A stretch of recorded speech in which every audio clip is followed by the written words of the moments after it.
Bonjour, aujourd'hui nous allons parler de la paix intérieure. La paix soit avec vous tous, tels sont les premiers mots que le pape Léon XIV a adressés aux fidèles qui attendaient de découvrir le visage du nouveau pape.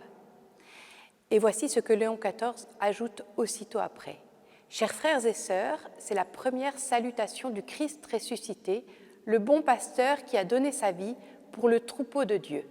Je voudrais moi aussi que ce salut de paix entre dans vos cœurs, qu'il parvienne à vos familles, à tous les hommes où qu'ils soient, à tous les peuples, à toute la terre, que la paix soit avec vous.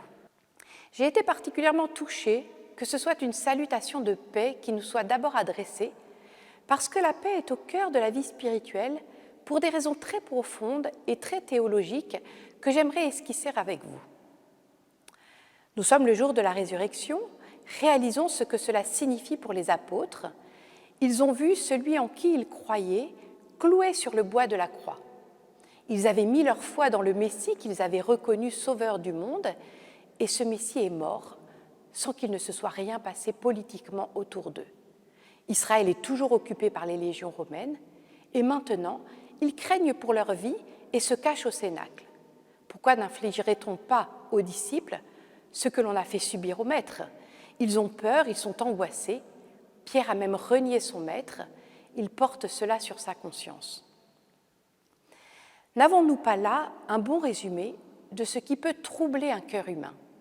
L'insécurité face à la vie, la peur de la mort, une incompréhension face au mal qui nous entoure et qui nous interroge sur le sens de l'existence, voire sur l'existence même de Dieu, ou enfin, dernier motif de mal-être, des remords ou rancunes qui nous rongent le cœur. Nous voilà le cœur troublé, agité. Or, vous le savez, le trouble, l'agitation, l'inquiétude peuvent s'exprimer par la colère, la tristesse, la rancœur, autant de mots qui nous sont si familiers et qui rejaillissent sur notre vie de famille et notre vie sociale. Or, en se présentant aux apôtres avec ce salut de paix, Jésus nous dit quelque chose d'important sur ce qu'il apporte par sa résurrection d'entre les morts. Pour quelle raison la paix est-elle le premier don qu'apporte la résurrection de Jésus ? La résurrection du Christ est la manifestation de la victoire de la vie sur la mort.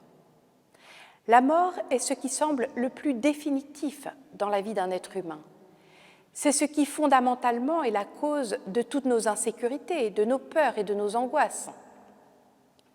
En ressuscitant d'entre les morts, Jésus nous dit aussi ces mots du livre de l'Apocalypse. « Ne crains pas, moi je suis le premier et le dernier, le vivant. J'étais mort et me voilà vivant pour les siècles des siècles. » Combien il est important de prendre au sérieux pour notre vie d'aujourd'hui l'assurance que la vie a vaincu la mort en général, mais notre mort en particulier. Certes, notre corps mourra, mais notre vie ne s'arrête pas à la mort de notre corps, et nous croyons que nous ressusciterons à la fin des temps avec notre corps. Voilà pourquoi la résurrection de Jésus est source de paix. Le deuxième aspect sur lequel nous pouvons méditer concerne la victoire de la vie sur le mal et le péché. La présence du mal comme du péché est source de troubles intérieurs. Le mal et la souffrance peuvent nous révolter. Le péché, qui peut aussi être le nôtre, peut nous enfermer dans la rancune ou le remords, autant de sentiments qui troublent le cœur et l'obscurcissent. En se montrant ressuscité, en manifestant la victoire de la vie sur le mal et le péché, Jésus nous dit que nous n'avons pas à craindre d'être submergés. C'est lui, Jésus, qui a mené le combat contre le mal et le péché pour nous. C'est lui qui a déjà remporté la victoire définitive contre le mal et le péché dans le monde. À nous de nous en remettre à sa grâce toute puissante pour remporter à notre tour, par sa grâce, ce combat. Si nous ne sommes pas encore baptisés, nous pouvons demander le baptême. Par le baptême, nous sommes plongés dans la mort et la résurrection du Christ et sommes ainsi sauvés du péché. Saint Paul donne une très belle définition du salut, être en paix avec Dieu. Et si nous sommes déjà baptisés, et pourtant submergés par le poids de nos propres fautes, nous pouvons demander le pardon au Seigneur. La grâce du pardon redonne vie. Le sacrement du pardon est une force de vie qui restaure la relation que nous avons avec le Seigneur et même l'embellit. La peur de Dieu, qui peut parfois s'insinuer dans notre corps et dans notre cœur, se transforme en confiance infinie. Il vaut la peine de réfléchir à la manière dont la grâce du salut transforme notre vie au quotidien. Savoir que la mort n'a pas le dernier mot dans notre vie, savoir que nous n'avons pas à rester enfermés en nous-mêmes, dans nos colères, nos remords et nos rancunes, savoir que Jésus nous a réconciliés avec Dieu par sa mort et sa résurrection, voilà de quoi transformer notre être au monde et devenir témoin de la grâce du salut qui nous fait vivre. À quoi bon se monter le bourrichon sur les réseaux sociaux pour en venir quelquefois aux guerres verbales, parfois en croyant bien faire? À l'inverse, saint Paul nous rappelle ce que sont les fruits de l'esprit: amour, joie, paix.